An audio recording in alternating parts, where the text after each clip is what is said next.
Okay, Charlotte's Web, Chapter 11, entitled The Miracle. The next day was foggy. Everything on the farm was dripping wet. The grass looked like a magic carpet. The asparagus patch looked like a silver forest. On foggy mornings, Charlotte's Web was truly a thing of beauty. This morning, each thin strand was decorated with dozens of tiny beads of water. The web glistened in the light, and made a pattern of loveliness and mystery, like a delicate veil. Even Lurvy, who wasn't particularly interested in beauty, noticed the web when he came with the pig's breakfast. He noted how clearly it showed up, and he noted how big and carefully built it was. Then he took another look, and he saw something that made him set his pail down. There, in the center of the web, neatly woven in block letters, was a message. It said, "Some pig." Lurvy felt weak. He brushed his hand across his eyes and stared harder at Charlotte's Web. There it is. Some pig. "I'm seeing things," he whispered. He dropped to his knees and uttered a short prayer. Then, forgetting all about Wilbur's breakfast, he walked back to the house and called Mr. Zuckerman. "I think you better come down to the pig pen," he said. "What's the trouble?" said Mr. Zuckerman. "Anything wrong with the pig?" "Not exactly," said Lurvy. "Come and see for yourself." The two men walked silently down to Wilbur's yard. Lurvy pointed to the spider's web. "Do you see what I see?" he asked. Zuckerman staring at the writing on the web. Then he murmured the words, "Some pig." Then he looked at Lurvy. They both began to tremble. Charlotte, sleepy after a night's exertions, smiled as she watched. Wilbur came and stood directly under the web. "Some pig," muttered Lurvy in a low voice. "Some pig," whispered Mr. Zuckerman. They stared and stared for a long time at Wilbur. Then they stared at Charlotte. "Do you suppose that spider," began Mr. Zuckerman, but he shook his head and didn't finish the sentence. Instead of walking solemnly back to the house and spoke to his wife, "Edith, something has happened," he said in a weak voice. He went into the living room and sat down, and Mrs. Zuckerman followed. "I've got something to tell you, Edith," he said. "You better sit down." Mrs. Zuckerman sat in a chair. She looked pale and frightened.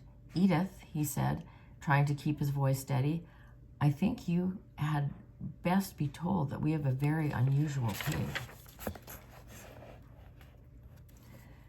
A look of complete bewilderment came over Mrs. Zuckerman's face. "Homer Zuckerman, what in the world are you talking about?" she said.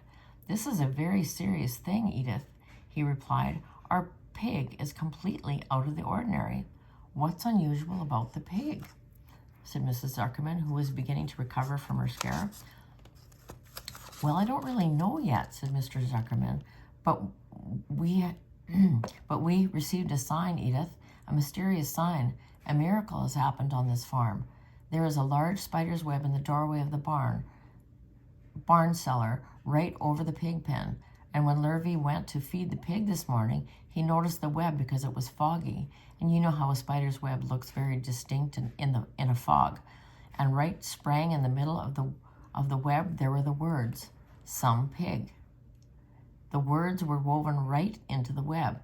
They were actually part of the web, Edith. I know because I have been down there and I've seen it. It says, "Some pig," just as clear can be. There can be no mistake about it. A miracle has happened, and a sign has occurred here on earth, right on our farm, that we have no ordinary pig. "Well," said Mrs. Zuckerman, "it seems to me you're a little off. It seems to me we have no ordinary spider." "Oh, no," said Mr. Zuckerman. "It's the pig that's unusual. It says so right there in the middle of the web." "Maybe so," said Mrs. Zuckerman. "Just the same, I intend to have a look at that spider." "It's just a common gray spider," said Mr. Zuckerman. They got up together and walked down toward Wilbur's yard. "You see, Edith, it's just a common gray spider." Wilbur was pleased to receive so much attention. Lurvy was standing there, and Mr. and Mrs. Zuckerman all there stood there for about an hour, reading the words on the web over and over and watching Wilbur. Charlotte was delighted in a way that her trick was working. She sat without moving a muscle and listened to the conversation of the people.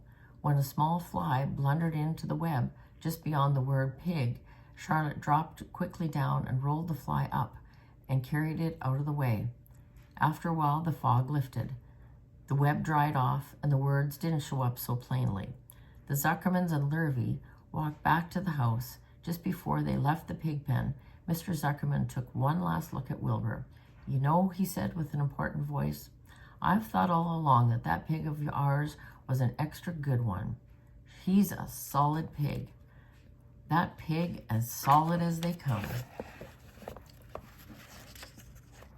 "You know how solid he is around the shoulders, Lurvy." Sure I do. I've always noticed that pig. He's quite a pig." "He's long and he's smooth," said Mr. Zuckerman. "That's right," agreed Lurvy. "He's as smooth as long as they come. He's some pig." When Mr. Zuckerman got back to the house, he took off his work clothes and put on his best suit. Then he got into his car and drove to the minister's house. He stayed for about an hour and explained to the minister that a miracle had happened on the farm. "So far," said Mr. Zuckerman, "only 4 people on earth know about this miracle. Myself, my wife Edith, my hired man Lurvy, and you." "Don't tell anybody else," said the minister. "We don't know what it means yet, but perhaps if I give thought to it, I can explain it in my sermon next Sunday. There will be no doubt that you will have the most unusual pig. I intend to speak about it in my sermon and point out the fact that this community has been visited by a wondrous animal. By the way, does the pig have a name?" "Why, yes," said Mr. Zuckerman. "My little niece calls him Wilbur. She's rather a queer child, full of notions. She raised the pig on a bottle, and I brought him from her when he was a month old." He shook hands with the minister and left. The secrets are hard to keep. Long before Sunday came, the news spread all over the county. Everybody knew that a sign had appeared in the spider's web on Zuckerman's place. Everybody knew that Zuckerman's had a wondrous pig. People came from miles around to look at Wilbur and to read the words on Charlotte's web. The Zuckerman's driveway was full of cars and trucks from morning to night. Fords and Chevys and Buick Roadmasters, GMC pickups and Plymouths and Studebakers and Packards and DeSotos with gyromatic transmissions and Oldsmobiles with rocket engines and Jeep station wagons and Pontiacs. The news of the wonderful pig spread clear up into the hills, and the farmers came rattling down in buggies and buckboards to stand hour after hour at Wilbur's pen admiring the miraculous animal. All said they had never seen such a pig before in their lives. When Fern told her mother that Avery had tried to hit the Zuckerman spider with a stick, Mrs. Arable was so shocked that she sent Avery to bed without any supper as punishment. In the days that followed, Mr. Zuckerman was so busy entertaining visitors that he neglected his farm work. He wore his good clothes all the time now.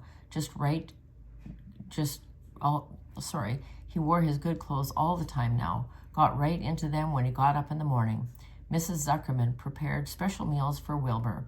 Lurvy shaved and got a new haircut, and his principal farm duty was to feed the pig while people looked on. Mr. Zuckerman ordered Lurvy to increase Wilbur's feedings from 3 meals a day to 4 meals a day. The Zuckermans were so busy with visitors that they forgot about other things on the farm. The blackberries got ripe. Mrs. Zuckerman failed to put up any blackberry jam. The corn needed hoeing, and Lurvy didn't find time to hoe it. On Sunday, the church was full. The minister explained the miracle. He said that the words on the spider's web proved that the human beings must be always on the watch for the coming of wonders. All in all, the Zuckerman's pig pen was the center of attraction. Fern was happy, and she felt that Charlotte's trick was working and that Wilbur's life would be saved. But she found that the barn was not nearly as pleasant. Too many people. She liked it better when she could be alone there with all of her animals, with her friends, the animals. That's the end of chapter 11.